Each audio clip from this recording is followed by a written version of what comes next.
So guys, have you ever been to IKEA? G'day year 8. So, have you ever been to IKEA? I know your parents have dragged you around IKEA at least once. I like to think about IKEA and the universe. Did you know that IKEA is kind of like a model of the whole universe? What's at IKEA? Oh, look, it's a periodic table behind me. Look at that. IKEA is just like the universe, right? There's a giant catalogue. There's all these different things you can pick. You can get individual items like elements, and you can put them together in a bedroom or a lounge room and put them together. It's a bit like compounds, right?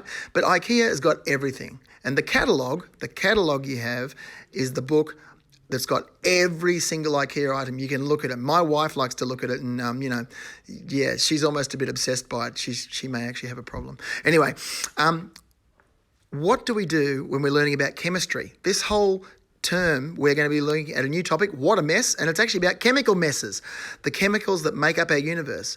This is the periodic table. You've seen it before. Behind me, you can see it. Beautiful table. There it is. Look at all those beautiful elements. And if you look at the table, what you're actually looking at is like the IKEA catalogue of the universe. That's right.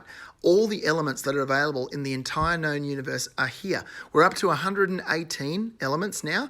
Some of those are very weird, rare little ones that only occur in accelerators. But there's starting from number 1 at hydrogen. Hydrogen is number 1. It's my favourite element. And actually, did you know this? Hydrogen is actually the most plentiful atom type or element in the universe. 93% of the whole universe. So not Earth, not the solar system, I mean the entire giant universe. 93% of the atoms in our universe are hydrogen.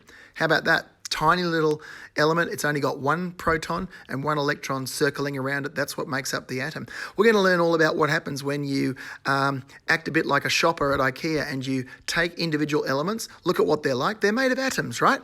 They're made of tiny little atoms. And depending on what the atom's properties are, you'll get a different object. So IKEA, you're going to look in bedroom, you're going to find beds, little desk settings, lamps, that sort of thing. That's one type of object you can buy, a bit of furniture. It's got its own properties, right? It fits in a bedroom. But then you walk across the way to bathroom and there are toilets, whole big ceramic toilets, and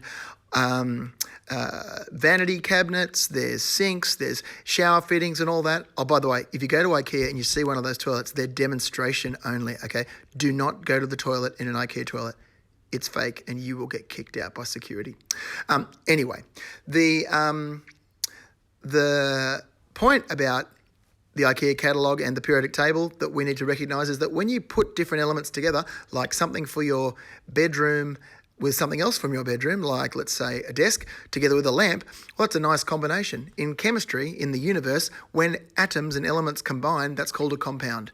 And if you get a couple of those combinations and just chuck them together randomly with other things, not physically join them, but just leave them around the same inside a bedroom, that's called a mixture, where different compounds and elements just are sort of thrown together.